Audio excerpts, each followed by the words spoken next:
Over the next week, we're expecting a series of storms to take place in our province, with the first of these storms happening now. We're redoubling our efforts to not only recover from the incredible destruction from last week's events, but to prepare and respond to the significant weather lining up through the next week. There are 3 big pulses of storms arriving with increasing intensity. The one we're seeing now, another over the weekend, and the biggest hitting around Tuesday. Environment Canada will continue to update the forecast, but the time to prepare is now. And for people to pay attention and be ready for the unpredictable weather that is coming to BC's coastal areas and the Lower Mainland.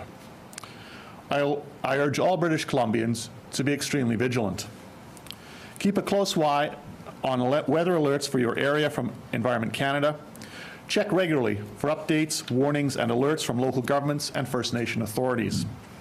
If you're able, stormproof your homes. At the very least, clear gutters and drainages. Make sure your emergency supplies include drinking water stored in an accessible place. And if you don't need to travel during stormy weather, please stay home. And if you are required to drive, please make sure your vehicle has food, water, warm clothes, blankets, and other emergency supplies. If you're in a flood-prone area, be prepared to evacuate if asked. I encourage everyone to take some time now to put together or refresh their emergency kits. Prepared BC has lots of great information to help you to get ready. I want to take a moment to again talk about the human side of this disaster. I want to offer my deepest condolences for the families who've lost loved ones.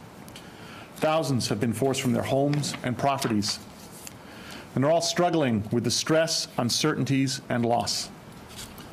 And for those who are returning to flooded homes, fighting through the heartbreaking task of dealing with the destruction left behind, we understand how difficult this can be.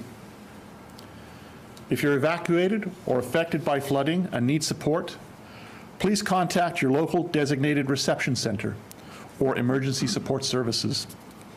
And as I mentioned yesterday, we've set up a Service BC contact center line where people can speak with an agent and get information related to floods 7 days a week. The toll-free number is 1-833-376-2452. As we face these challenges together, be assured that the public service and thousands of workers, emergency workers, soldiers, first responders, volunteers, transport drivers, railroaders, and all levels of government, and so many more, are working on responding and recovering from this disaster and preparing for the expected storms ahead. Road maintenance contractors and crews with more than 250 pieces of heavy equipment are ready to go to where they're needed. More than 350 culverts have been inspected, and the Armed Forces is supporting any necessary repairs. We have work crews and boots on the ground. Helicopters and airplanes flying missions all over the affected areas, helping, assessing, and delivering food. We also have a contingent of emergency workers from Alberta who've come to help. And as you heard yesterday, we're working hard on a new BC flood strategy, and will continue to invest in hundreds of flood mitigation projects. We're focused on supporting people and communities through this emergency, and we will continue to support hundreds of First Nations and local governments in this response and in developing flood risk reduction projects for the future. Lastly, I want to take a moment to recognize the role of the media in taking weather forecast data and making it real and immediate for people across the province. And to all British Columbians, remember to be vigilant, prepared, and calm, and we'll all get through this. It will take a lot of work, but we will get through this. We will come out of this stronger than ever, and we will be a more resilient province. Thank you, and I'll turn this update over to Minister Osborne.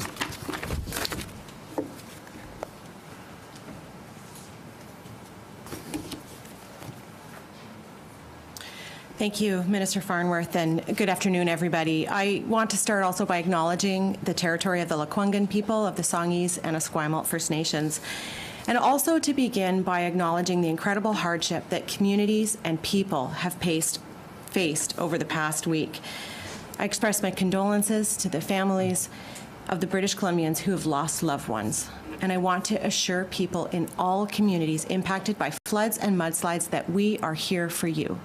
We're working nonstop to open up transit corridors to keep supplies moving, providing financial support to individuals and families through the Red Cross, and setting up the Service BC flood response line for people impacted by this disaster. Our government is working to support you. I also want to thank local governments, First Nations, communities, first responders, Canadian Forces, highway patrols, and the many, many volunteers who've been working around the clock to keep people safe and protected. As the former mayor of Tofino, I understand the challenges that are faced when responding to emergencies. It's rare that we have to respond to disasters like this, both in the number and in the scale that we have seen lately. And we know that these shifts are due to global climate change. I want to acknowledge every local elected official and each one of their staff in these impacted communities. They are all working tirelessly alongside provincial agencies, and they've shown simply heroic dedication to the people in their communities, working literally to fight the storm in an effort to save people, to save homes, and to save livelihoods. Communities that just a few months ago were working with the province to battle wildfires are again rallying to support each other. And just the way that people come together to help one another, communities are coming together to help one another. Kelowna and Kamloops have both sent in crews to help Merritt get its water and sewage systems back up and running full speed and help with other urgent needs. And I am so moved and inspired by the generosity, the strength, and the resiliency that is shown by communities and people during this time. Since the floods began, my staff and I have been in direct contact daily with local governments in impacted communities. Last week, my colleagues Minister Farnworth, Minister Fleming, and Minister Popham joined me for regional calls with all the mayors, regional district chairs, and city managers at local governments across BC to hear their concerns, to share information with them, and to answer their questions. And this past week, my staff held additional calls to provide information and answer questions about the provincial state of emergency. And as I said, staff are in daily contact with the communities that are impacted, working in collaboration with other ministries to coordinate responses so that communities don't have to reach out to several ministries to get the answers that they need. We're hearing incredible gratitude for the work that people at Emergency Management BC are doing to support communities, and we're hearing specific concerns based on local expertise that we are acting on. We're also hearing a shared interest in building back better to make communities more resilient to climate change and these kinds of disasters in the future. What I've told local governments, and will repeat here now, is that nobody expects communities to do this alone. Supporting recovery, rebuilding infrastructure, and maintaining community services will require coordination and engagement from all orders of government. My ministry and I are working alongside our government colleagues and with our federal partners to ensure that BC communities impacted by flooding and mudslides get the support they need. That includes the commitment of our government and the federal government to be there as partners with financial support for rebuilding community infrastructure as we recover. And as we have those larger conversations about rebuilding and recovery, emergency financial supports are in place for local government to meet immediate infrastructure needs. Local governments impacted by flooding are eligible for financial assistance through the Provincial Disaster Financial Assistance Program, and that includes coverage for things like rebuilding or replacing essential public infrastructure, replacing essential materials, and cleanup and debris removal. That funding is available now, and communities are already applying. The Municipal Finance Authority of BC has also offered to help local governments to meet any immediate cash flow needs as they access disaster assistance funding, and that will ensure that they can get the rebuilding work done as quickly as possible. So I encourage all communities to reach out to the MFA should they need that assistance. And while these programs are supporting the many urgent community needs that we see, I want to be clear. I am committed to working with our federal partners to respond to the longer-term financial need of communities as they work to rebuild the public infrastructure that the people in their communities depend on. As my colleagues here have said a number of times during the past week, these extreme weather events are likely to be more frequent in the future. Climate change means that we will need to continue adapting how we plan and prepare for natural disasters, ensuring that community infrastructure is built to withstand future events. not just transportation routes, but local facilities like water and wastewater treatment plants. That's what we'll do. The events of the past year and a half have proven our ability to work together in addressing challenges like these: the pandemic, the heat dome, wildfires, and now flooding. These are significant events individually, but together they've had catastrophic impacts on people and communities that would have been unimaginable even 10 years ago. The early days of the pandemic have shown us that when all orders of government work together to support people in communities, we can accomplish much, so much for the people that we serve. And this is another opportunity. Thank you. I will pass it over to Minister Fleming.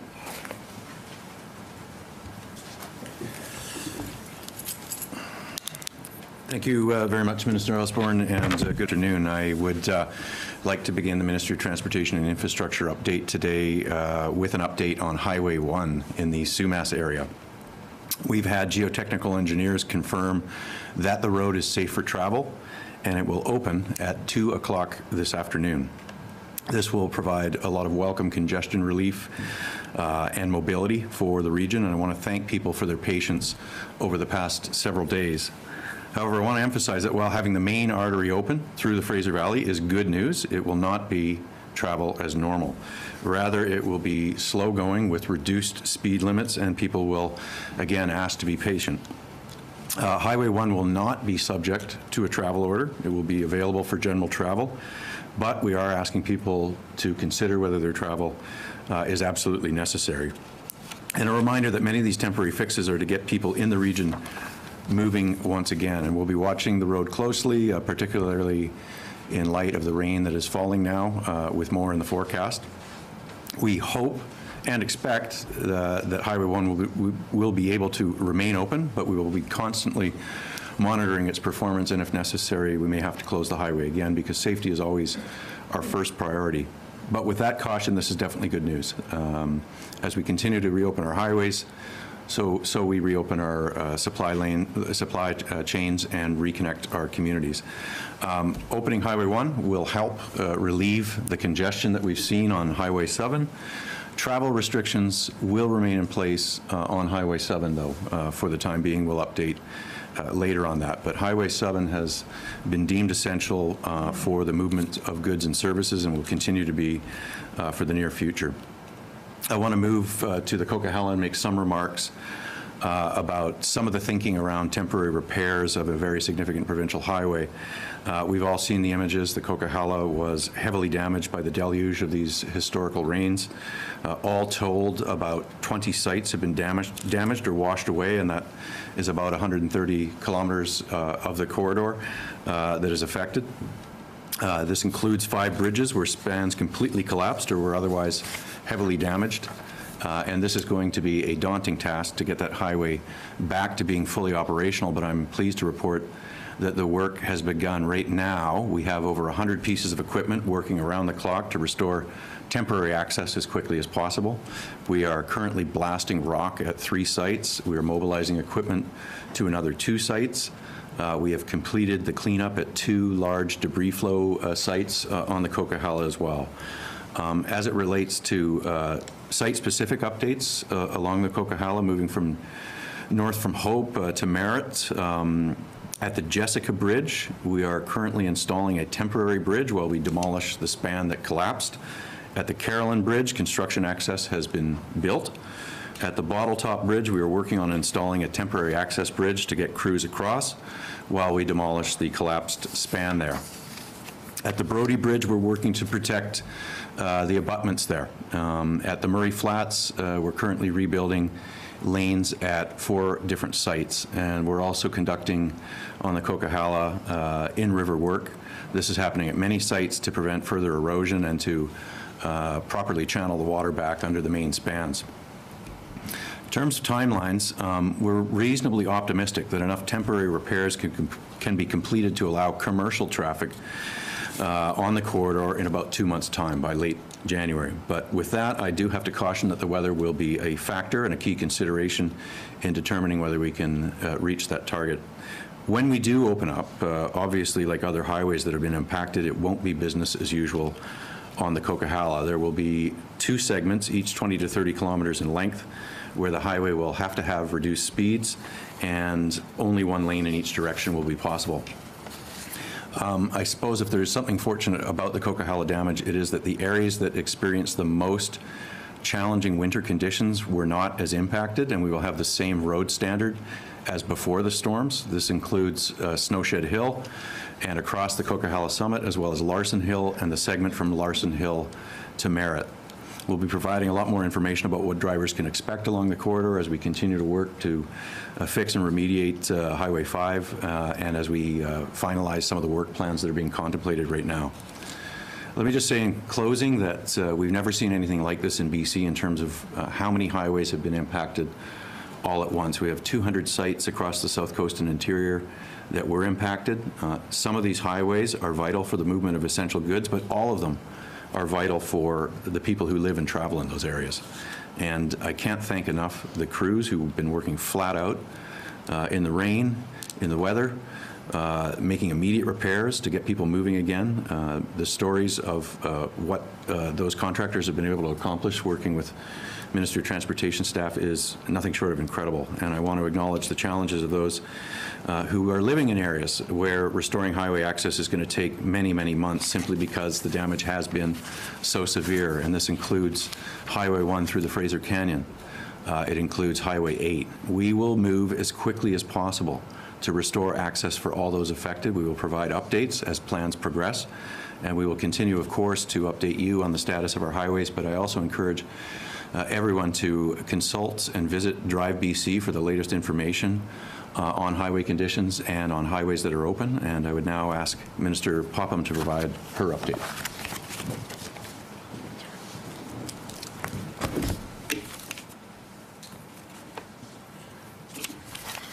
Good afternoon. Thank you so much to everyone who's joining us. We have started to get reports on impacts that the flood has had on other crops and commodities. In the agriculture sector in the valley, we have about 57 blueberry producers that have been affected, about 2,100 acres of blueberries. We've got about 82 acres of raspberries that have also been impacted. Both of these types of commodities will need to be ripped out and replanted. Many of them are still underwater. We have field crops, approximately 420 acres, that were unharvested at the time of the flood, and now they are lost. This is 4,000 tons of stored and unharvested field vegetables that are most likely damaged and lost. Most of these were on the Sumas Prairie or in Fort Langley. Some farms are still able to salvage some of their crops, and we congratulate them for trying to get that food into the food supply right now. It's a tough job. But cabbage, cauliflower, Brussels sprouts, carrots, and leeks have been significantly impacted. We've got 2 major flower growers that are under several feet of water. This is about 250,000 plants that are lost in nurseries. About 100% of bulb growers in the Sumas Flats have been impacted. We also have 2 land-based fish farms in the Fraser Valley that have been impacted. The losses haven't been entered yet, but we believe that all fish are presumed lost. These are tilapia and barramundi fish. We also have, unfortunately, a commercial Chinook hatchery on Vancouver Island that also has been damaged due to the flood. Avtar Dillon and his brother have a 25-acre farm in Abbotsford. You might have been hearing about them recently. They're the folks that have the saffron farm. They've been in the news because they've been growing about 250,000 saffron crocus bulbs. They've tried for the last 5 years to find a method to get it just right, and they were in the news a month ago because they were showing success, and this was going to be their first year. Unfortunately, that's all underwater now, and our hearts are with them. It's devastating. We are closely working with local governments, of course, and the Canadian Food Inspection Agency around the task of disposing and removing animal carcasses lost in the flood. But I'm going to take this moment to talk about a very difficult issue for our producers. There's been a lot of interest by folks around understanding the impacts to the livestock sector. There's been a lot of interest in the numbers and the totals, and I get that, but I think right now it's important to understand that this curiosity that we have about reporting out daily on deceased animals is impacting our livestock producers negatively. Each time we update those numbers, it turns out to be another traumatic moment for our livestock producers. And to tell you the truth, they don't really want to go there right now. They're still in the emergency and dealing with these events. And what the producers are telling me is that they want to focus on the positive moments that are keeping them going. So I won't be updating the animal mortality totals over the next few days out of respect for the livestock producers. They're hurting very deeply, and I appeal to your compassionate side as you address this issue as well. Gary Bars is a dairy farmer in the valley, and he started moving dairy cattle out on Tuesday and continued to do that. He was able to move approximately 2,000 cows with his truck and his trailer. And today he continues to relocate animals back to their home barns as the water has been receding. I talked to him this morning, and he has conveyed the message to me that, yes, he has seen some very heartbreaking situations, but he is amazed by the generosity of British Columbians and the donations that are coming in and the positive messages. And so that's what is keeping him going. And so I think that's what we need to keep doing. We're seeing increased access for farmers to get back to their farms so they can assess the damage, and increased access for feed and water to animals in need is also on the rise. We saw another airdrop to a hog farm of grain yesterday, so that's good news. We've seen permits for re-entry that were issued yesterday. This included livestock feed deliveries, hay deliveries, mushroom hauling, chicken hauling, egg pickup, vet access, and equipment servicing. These access arrangements are definitely helping secure our supply chain right now. Our ministry staff are supporting ongoing livestock relocations, and right now we're working on a process to support feed and housing costs for relocating these herds. About 20 herds were relocated from the Sumas Prairie, and many relocations are happening around other flood-affected areas in the province. We're working with the BC Dairy Association and the BC Cattlemen's to ensure that herds are being looked after. And in fact, we are having a meeting tonight at 7 o'clock with the BC Cattlemen's to just talk about the issues at hand. The relocation process is a difficult process. It's very physical work, and also we're dealing with animals that are under a lot of stress, and so the work there is difficult, and I just thank the people that are committed to doing that right now. We're working collaboratively to address the issue of feed in the areas of the Nicola Valley. Ranchers and small lot farms, particularly in Merritt, have sustained huge feed losses. The BC Horse Council and the Nicola Valley Rodeo Association are two of the groups that are helping to support the efforts there, and they're doing a great job. There's ongoing planning to identify hay storage options, and the BC Forage Council is helping us manage this, so thanks to them as well. To wrap up today, I'm just going to leave you with a short story about a chicken farmer by the name of Dave Martens and his family. Dave Martens was located right in the middle of the flood areas, and his family, they've lost everything. They've lost their home, they've lost their barns, and over this past week, along with a long list of other farmers, I've sent Dave a message and he's responded back. Sometimes it's just a good night, sometimes it's just a good morning, but he's been sending me photos of a fire hydrant where he's been relocated to.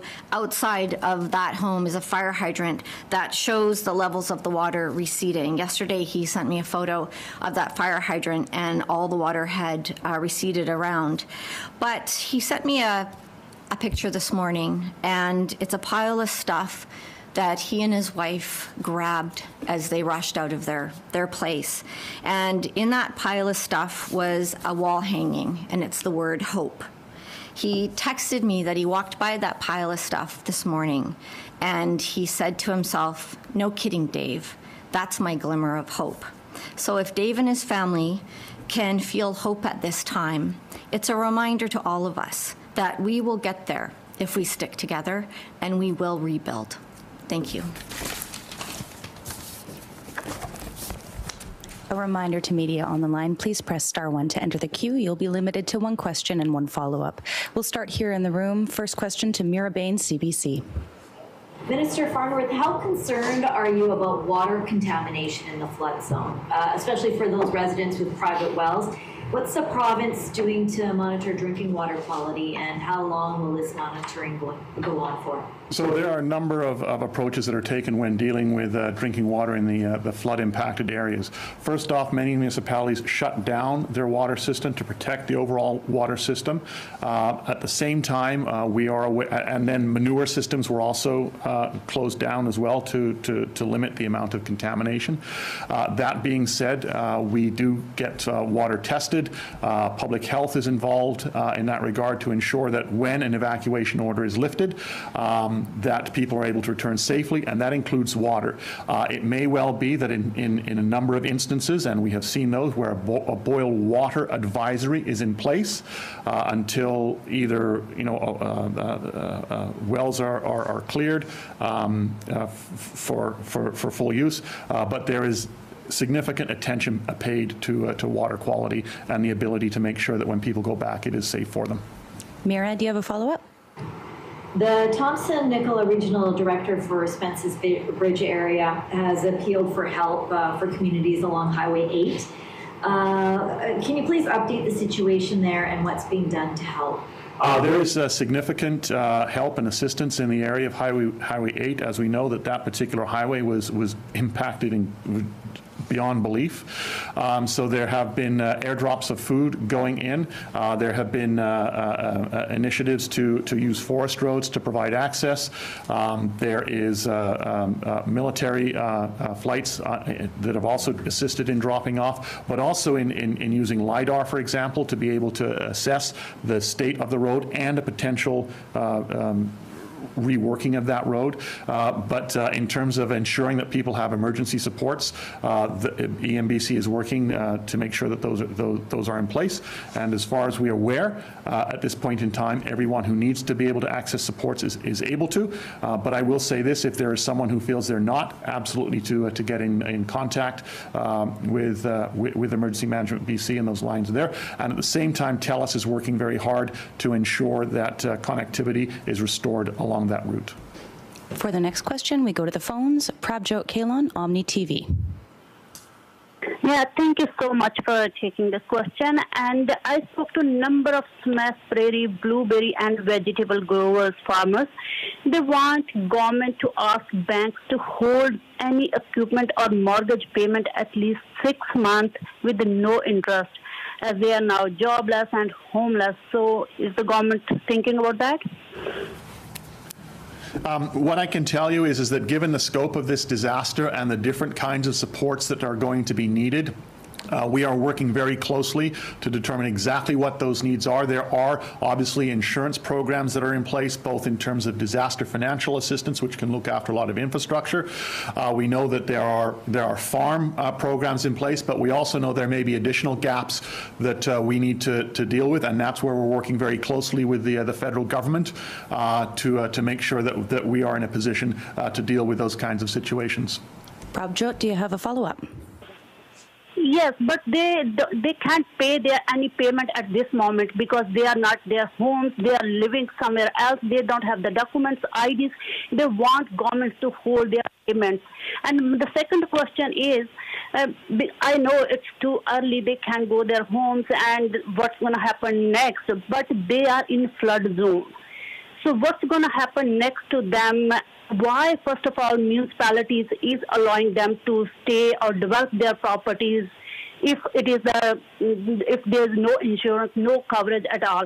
And do you think the government will be giving the full recovery after this? Because they want to know now. They are in dark. They are in stress right away. I spoke hundreds of the farmers yesterday. As I've said, we are working very hard to determine exactly what the needs are, particularly in the agricultural areas. The issue around the floodplain and the orders, as we're seeing improvements and routes are being opened. So Highway 1 and a lot of the regional roads in that community, the water has receded. They are looking at the impacts to make sure that they're safe. And as that happens, then those states of either evacuation order or alert are lifted.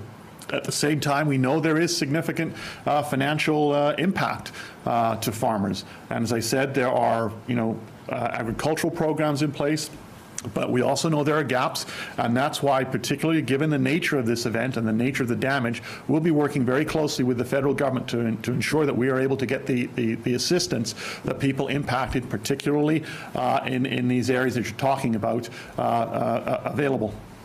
Next question, we go to Richard Zussman, Global News.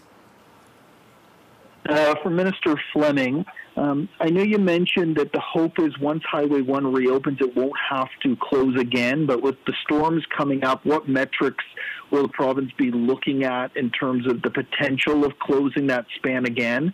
And on the Coquihalla, with the timeline now for commercial vehicles by the end of January, what does that mean for other vehicles through that span? And is there any sense of the cost of the repairs between now and the end of January just to get it to that point?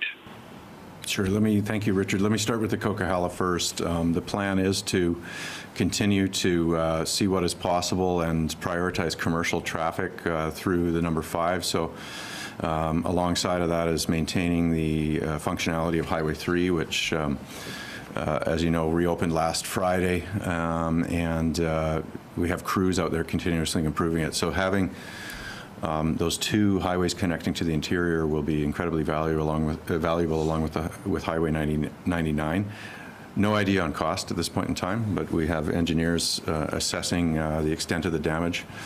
We're throwing all the resources we need to get the Coquihalla ready for the plan that we adopt to repair it to some functionality. So I outlined some of the debris clearance, some of the pre-works, some of the blasting that's being done.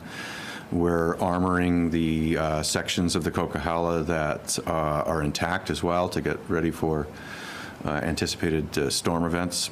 So we'll have more to say on the Coquihalla in the coming days, but I did want to provide an update today from the ministry that they are planning to see whether we can have that open by the end of January. As it relates to Highway 1 and just over an hour from now, we're reopening at 2 p.m. That is very good news. It does come with a caution. We're actually quite pleased that the condition of the road, having been underwater for many, many days, is in good condition. The electric systems for highway lighting are intact. We had worried that we were potentially going to reopen a dark highway. That's not the case. The variable speed technology that advises motorists is also functional, but people are going to have to go much more slowly. There is swamp-like water in the grass medians between the separated part of the highway, and we will be coning that so that motorists pay particular attention and stay well clear of the shoulders in that area. That will necessitate slower speeds. We'll have crews out constantly during these projected weather events to assess how the highway is performing, whether water having receded is returning, and we'll make the call based on what we operationally see happening. Richard, do you have a follow-up? This is from Minister Farnworth. I've heard from some people in Merritt who have been getting up each morning at 8 o'clock and calling in to the Red Cross to have access to the $2,000. They say the lines are swamped and a lot of people can't get through each day. So they were just wondering if there's a cutoff date when to apply for that money. That's the Provincial and Red Cross money. And is there any way to figure out an online registration to avoid some of these headaches that they're experiencing on the phone lines? I would say, yeah, we are absolutely aware of the situation, and we have been in contact with the Red Cross about this. I know that they are working on that. That being said, I do urge people to be patient and know there is no cutoff date. People should not feel that they need to get on right now, and if they don't apply, they're not going to get the $2,000. There is not a cutoff date, and I can tell you that Red Cross is working on that situation. Next question, Penny Daflos, CTV. Oh, thanks very much. I just wanted to start out with a question for a colleague for Minister Fleming. When it comes to Highway 1 reopening and non-essential goods, what's your messages to business and consumers who've been expecting goods or equipment? And do you expect that it could cause kind of wider scale impacts in terms of the Christmas retail rush? So all of the efforts to reopen transportation corridors is designed to get at the bottleneck of goods that were stalled while highways were closed and railways were closed. So CP reopening is, helping to move 2/3 of containers that have been in our port, getting those to the rest of British.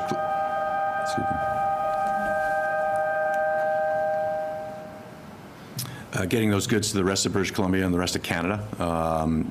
CN's update that they expect to be back in operation shortly is also good news to have that second National Railway connection. Obviously, Port of Prince Rupert, which ships significant goods and is close to being Canada's second busiest port, has never lost functionality, so those supply chains have remained open, as has the Northern Highway systems in the province. Highway 1, just going back to that, will be available for general travel. Highway 7 will remain under orders to prioritize the transportation of commercial goods because it remains that important critical connection to Highway 3 and getting to the interior. We're also hearing good news as well about the volume of goods getting through the United States in transit back into other parts of British Columbia. The federal government deserves a lot of credit working with our American counterparts to create a set of flexibilities to help us in this time of need and allow much more commercial traffic to transit through Washington State and get back into the Okanagan and interior. Penny, do you have a follow-up? I do, and this one is for Minister Farnworth. In recent days, you've been talking a lot about listening to and trusting the experts on the ground, and yet I'm looking at a letter right now from the Metro Vancouver Mayor's Committee that they sent you emphasizing that they have the right to make decisions around localized emergencies, including deployment of the Alert Ready system. So given that some communities may need to use that system in the coming days, depending on the conditions, will you commit to letting local governments decide on whether to implement Alert Ready? Absolutely. That's been our position right all along. It's why the decision was made in the case of Abbotsford just over a week ago, which was they contacted us, they said we wanted to use an Alert Ready alert for the area. We worked with them. We prepared, we had the message. We were working on the area that they wanted it to go. And then they contacted us and said, no, we don't think this is the right thing to do at this moment. And that I said, absolutely. That is respecting the local decision making by the experts on the ground who know the situation as it's happening, minute by minute, hour by hour. And that has been our approach right from the get-go. For the next question, we go to Derek Penner, Vancouver Sun. Hi. Yeah, this is a question for Minister Fleming. As this is all happening, Whistler Blackcomb did have its opening day today. Just wondering if you are hearing reports of whether or not traffic for that event had any impact on access through the Highway 99 corridor. Highway 99 is functioning well from the communities from the Lower Mainland through to Lions Bay, Squamish, Whistler. The travel restriction order is on the area between Pemberton and Lillooet where the slide activity happened, and for that area it's only for passenger vehicles and nothing larger than a cube van at this point in time. So that connection is vitally important and remains under travel orders. So there may be checkpoints and advisories at that stretch of the highway, but it'd be many kilometers past Whistler, and it's really to protect the traveling public and remind them of what travel orders are in place. And as with all the travel orders that remain in place, we will be updating on a daily basis the status of those necessary restrictions. Derek, do you have a follow-up? I do have a follow-up. How, for Minister Fleming or maybe Minister Farnworth, What is the status update on fuel supplies in the region? So we're hearing from the Canadian Fuel Association that after a very brisk weekend of sales, that things are substantially normal in the areas of the province where fuel restrictions are in place. Recall that as the Lower Mainland, Fraser Valley, everything west of Hope, Sunshine Coast, Vancouver Island, and the Gulf Islands. So there is fuel supply, and there's also been significant developments that are helping maintain fuel supply. So barging of refined fuel from the United States, and now that we have rail connection, we expect activity there. And there will be an update from Trans Mountain on when it will reopen and resupply the Parkland refinery with crude. Next question, we go to Colton Davies, Radio NL. You gave, Minister Fleming, you gave the timeline for commercial vehicles when they could use the Coquihalla next in late January. So obviously the Coquihalla won't be open over the holiday season. Should the public be of the mindset then that non-essential travel restrictions will still be in place and road checks between the southern interior and the south coast over Christmas? Yeah, so the restrictions that are in place on Highway 3 right now are really around helping get goods into communities in BC where there have been shortages, making sure that commercial traffic is reconnected to the supply chain and able to make deliveries. Obviously, a lot of goods are late for their original timeline after the massive storm event, so the priority is really getting goods moving again. That restriction will remain in place for the time being, but we will update the public as that situation improves on what restrictions may be lifted.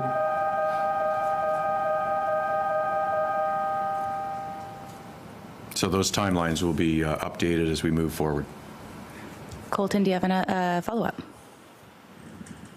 Yes, thank you for that. So in any case, obviously, non-essential travel is cut off on the highways between the southern interior and the south coast, and we've seen flights added in Kamloops and Kelowna and larger planes being used, and we have heard reports about price gouging by some of the airlines, and I'm not sure if this would be completely federal jurisdiction, but with the provincial state of emergency in place, could the province do anything if it did determine that there was prices going up substantially by airlines here?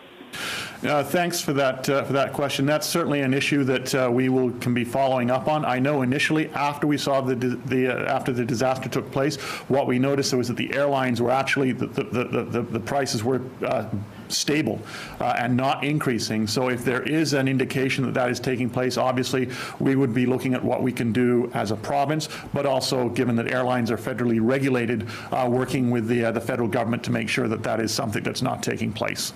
Next question, Lisa Yuzda, City News. Hi there. I'm just wondering, when you're talking about this, like, Build Back Better, I wonder if you can talk about what you're talking about. Is that just more emphasis on mitigating when storms like this happen, or will it be things like on a grander scale of making sure that people can travel by rail more instead of having to get in their cars and do things to mitigate climate change on a grander scale? So Build Back Better means a number of things. And I can give you some examples. So for example, it means making sure that your infrastructure is able to deal with greater cyclical events. So for example, instead of a 1 in 50 year flood, looking at a 1 in 100, recognizing that the frequency of those events is likely to be more often than it was in the past. It means making sure that culverts, drainage ditches are able to handle, larger volumes of water. It means ensuring that dikes are built to a higher standard, for example. Those are some other examples can be what you saw in High River in Alberta after their catastrophic weather event, where it was determined that, we really need to move part of the community to another location. Likewise, in the Grand Forks flood, it was determined that, you know what, that low-lying flooded area really should not be a residential area anymore. And so those residences were moved to a different location. It can mean a number of things. It is also ensuring that, you know, we have strong transit and transportation plans, all of those things. But it is the way of the future, and it is very much a part of the work that's underway with regards to the overhaul of the Emergency Program Act. As I said, there's 4 key pillars around it: prevention, mitigation, response, and recovery. Lisa, do you have a follow-up? I do. I'm just wondering what communities that might be. Is this a Sumas Prairie that might have to look at, you know, communities that people just won't go back into their homes? And just a quick one, can we get a date, ballpark, on when passenger vehicles will be able to go on the Coke again? Is that not until spring? So building back better means assessing situations in every different location. One of the things that's obviously is important, and you know, is ensuring you've got good flood mapping. I mean, there's been a lot of it being done, a lot of it being funded, but you don't, as a rule, build on floodplains, and a lot of that is already taken into account. But there are areas such as Sumas Prairie, which are significant agricultural producing areas and dairy herds. And what we want to do is to make sure that the infrastructure that is there is able to withstand, events such as what we have seen. And in terms of the Coquihalla, I'll turn that to Minister Fleming. So it's just too soon to tell. The plan at this point in time, though, is to try and restore this vitally important corridor for goods movement and prioritize commercial vehicles to move goods and services between the province and the rest of the country. We will look to restore and update what kind of passenger service we can provide as we know more about the situation. But right now, it's going to depend on what kind of pinch points there are on a partially restored Coquihalla, what kind of queuing there might be, what kind of volumes of traffic it can handle. The decisions will flow from the data based on the repairs that we're able to make that may bring back access. And again, the timeline is around late January, but the plan at this point in time is to see if we can restore that as a route for commercial traffic. We have time for one more question. We go to Mike Hager, Globe and Mail. Thanks for taking our questions. Wanted to ask about the Integrated Indigenous Response and Recovery Deployment Teams announced yesterday. I know Minister Rankin isn't here, but wanted you to say just where they've been deployed so far, how many communities, and what exactly they're doing on the ground. Thank you for that question. What I can tell you, those teams are being assembled and being deployed, obviously, to the most impacted areas. I can't give a specific location right now, but obviously the Canyon and the Highway 8 region would be the main areas of focus. Mike, do you have a follow-up? Sure. This latest storm has just touched down. Want to know which dikes your government is most concerned about with this new rain. The focus right now is on the flood impacted areas where the ground is saturated and the dikes have been under pressure. In particular, that Sumas dike where there was an overtopping and a breach, which has been repaired, and so that the entire region is getting the attention and the focus to make sure that not only are the crews there, but the equipment, the sandbags, of which I think about 2 million are in place to be able to deal with the weather events that we're seeing. Just on that, the current weather events, the ones that we're experiencing right now, is what we would call a typical November storm. But obviously, as I said, the ground is saturated, so we are watching that go through. The one after it is, and we're hoping that there's a bit of a break because that allows some of the water to go away. Then again, the one following that is viewed as a typical November storm. It is the one after that for next Tuesday, which is coming out of the Philippines. It is that far out in the Pacific, but it is also the most significant of the three events, the three pulses, the three events that we're facing right now that we are particularly concerned about. And that's where over the next few days we will have more and more accurate information on the intensity, the tracking of that storm as Environment Canada gets better and more informed data. And just again, back to the local area, we're also very much in contact with Washington State in terms of what's happening south of the border. Thank you, everyone. That concludes today's update.